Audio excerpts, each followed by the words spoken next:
magaalaa Finfinneetti dargaggeessi umuriin isaa naannoo ganna 20 ta'etti yaadee karoorfatee qaama saalaa isaa ofirraa muree lafa buuse.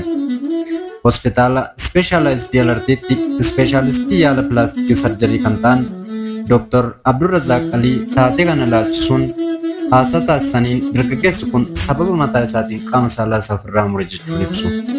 Halkan keessa naannoo sa'aatii 6tti qaama saalaa isaa kan ofirraa mure dargaggeessi kun deeggarsa maatiitiin gara buufata fayyaa naannoo sana jirutti fidame jedhu. Buufanni fayyaa inni deemes qaama saalaa inni ofirraa mure lafa buuse kana cabbii keessa kaa'uun bakka yaala fooyyaatti argachuu danda'u barbaacha hospitaala keenyatti bilbilan jedha.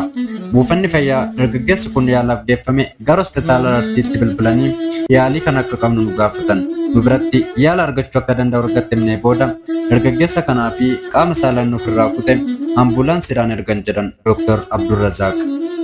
Sanbata xiqqaa halkan kan ofirraa kute hospitaala Arartiitti kutaa baqaqsanii yaaluu kan qaqqabe ofirraa kutee sa'aatii 9 booddee akka ta'e himu.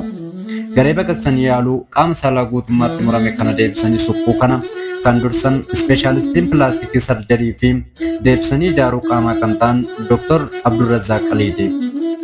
Akka isaan jedhanitti dargaggeessi kun yeroo hospitaala isaaniitti yaalaaf dhufu dhiigni baay'eenis kan dhangala'anii fi fayyummaa gaariirra akka ture dubbatu. Garee isaanii waliin ta'uun qaama saalaa guutummaatti murame kana deebisanii suphuuf yaalii sa'aatii 6 olii kan fudhate yommuu ta'u haala gaariin raawwachuu isaanii dubbatan. Sa'aatii 9 ta'ee jira yeroo nu bira ga'u qaamni murame kun sa'aatii kana hunda sochiin dhiigaarra dhaabatee oksijiinis hin argatu ture.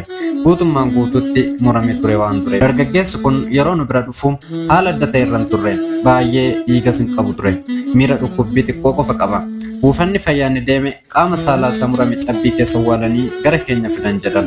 Qaama saalaa murame kana cabbii keessa awwaaluun sochii dhiigaa adda cite kun hanga deebee walitti suphamutti yeroon akka argamuu fi seelonni achi keessa jiran akka dafanii duuneef gargaara.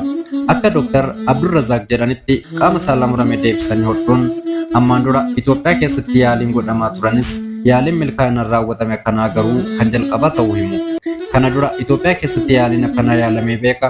Kana dura kan ture garuu idaawwan dhiigaa fi narvoota tokko tokkoon deebisanii suphuu osoo hin taane qaama murame deebisanii hodhuu ture. Ujummoo fincaanii fi utubaawwan isaa qofa hodhama ture. Bu'aan isaas irra hedduun milkaa'ina hin qabu ture. Muraasni kan bu'aa qabeessa ta'anis jiru. Sadarkaa yaalaa nuti miilan hojjenne kanaa yoo hojjetamu garuu yaala jalqabaatu jedhan.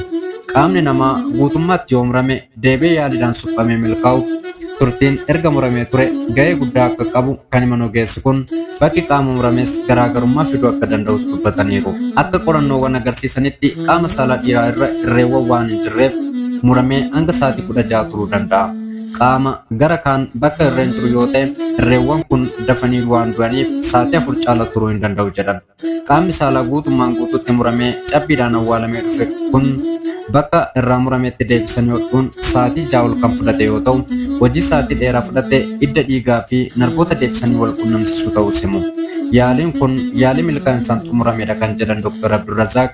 Dargaggeessi kunis ta'ee qaamni saalaa deebi'ee hodhame kun adeemsa fayyinaa gaariirra jiraachuu dubbatu.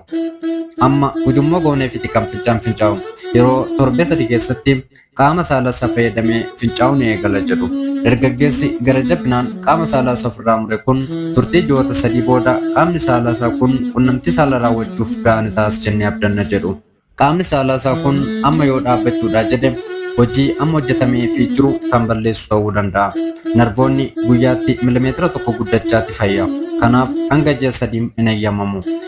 Ji'a 3 booda guutummaatti qophii ta'a jennee abdanna jedhu Dr. Abdurrazaaq. Seelonni miira qunnamtii saalaaf kaasan hanga guutummaatti deebanitti hanga ji'oota 5 turuu akka malus dubbatan. Kun iddoo baayogiraafiidha.